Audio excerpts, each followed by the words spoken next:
Time now for our Wall Street Week Daily segment. The host of Wall Street Week, David Weston, joins us as he does every day around this time. And David, I'm sure as you know, and there's been a lot of protests on college campuses across this country in the wake of the Israel-Hamas war here. And let's just say there's a big debate going on right now about free speech and about how these universities are dealing with people wanting to voice their opinions. That's certainly true. By the way, having been in college in the 70s, we had it in the 70s in a very different context. But we're seeing it once again now. We're going to bring in somebody who really has a perspective on this. She's Drew Gilpin-Faust.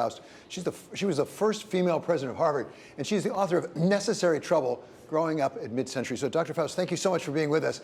At the very beginning, the foreword of your book, you say history is about choices. You, of course, are an historian. It's about choices, and a lot of your book is about choices you observed and participated in the middle of last century. I wonder if, as an historian, you could compare and contrast what we saw in the middle of last century, largely having to do with civil rights, with what we're seeing on college campuses today in the context of the Israeli-Hamas conflict. Well, I can try to make some comparisons. I always think it's dangerous to try to connect too directly between the past in an effort to somehow predict the present. But let me say a few things about what I feel the distinctive characteristics of those demonstrations were in my college era. I'm struck by, first of all, the impact of social media on demonstrations today and on the ability of people to organize, but also the ability of people to target not just groups, but individuals and call them out and put their names up for others to attack. And of course, none of that was available to us in the 1960s. And I should say I was an activist both in civil rights demonstrations, but also in the anti-war movement. I graduated from college in 1968.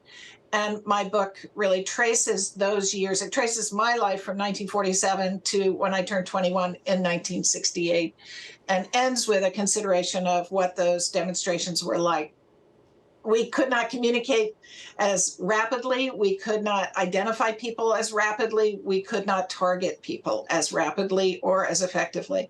And so I think that has led to a very quick escalation and a dramatic escalation in the ability to express oneself, but also to disrupt the lives of others and to disrupt the lives of those around us in the present day. So I'd say that's one distinctive difference. Another thing that strikes me as notable is my generation of college students felt it wanted to distance itself from its parents and from adults. We felt we knew more, we were smarter, we saw a new world dawning that those older than us did not. The attack on regulations in colleges, particularly for women, parietals they were called, rules, other kinds of controls.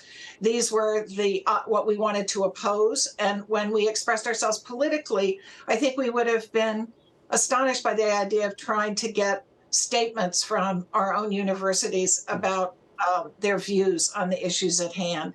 That has obviously been a huge focus of college students and campuses today, because I believe that students are now much closer to their parents, to an older generation, to those who've come before, and to the institutions in which they find themselves. And so they want kind of the endorsement and approval of those institutions, and they want those institutions to take a stand. That was quite different.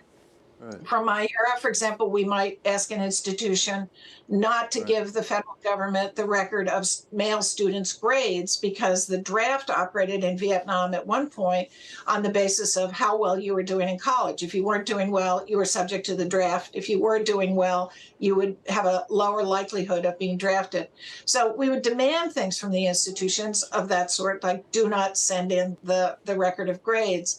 But there wasn't that same sense of endorse us that is now very much a part of the conflicts that are currently underway. I am curious, though. I mean, as an administrator, and you know this. I mean, just from your time in college, and I think we all know this, that you know, kids of a certain age, I mean, we say and do things. We're passionate about things here, and universities are kind of supposed to be that space that allows folks to have that discourse, obviously in a constructive way, but nevertheless to have that discourse here. So, given all the sort of things that you mentioned there, the sort of the modernization of a lot of the issues that have now made it more complicated to have that discourse, how do university presidents and other administrations, I guess, address that without just basically shutting down discourse altogether? I'm not going to answer that question because I'm not a university president. I have a successor who is undertaking this, and I no way want to position her by coming up with what I think she ought to be doing. I'm not in the middle of all the pressures. I'm not seeing what she's seeing. My day at running Harvard is over and has been over since 2018.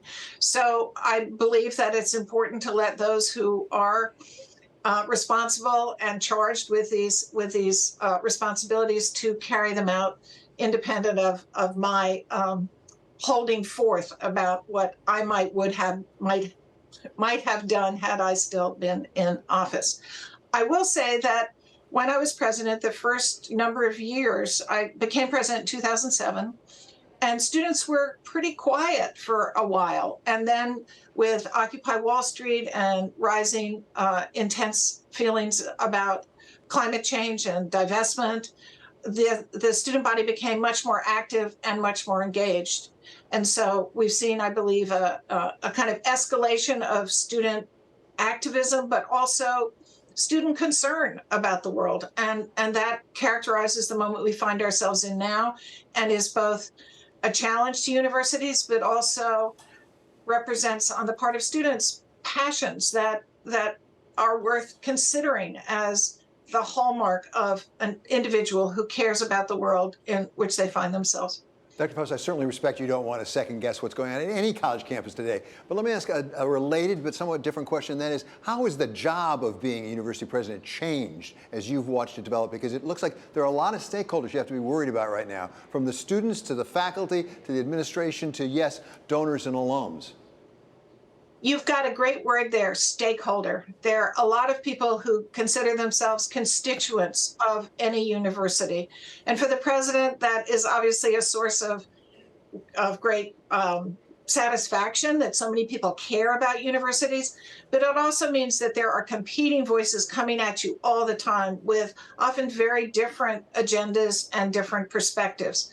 Those enrich your ability to do your job, but they can also be extremely challenging to reconcile when they're coming from different and sometimes conflicting points of view and conflicting interests.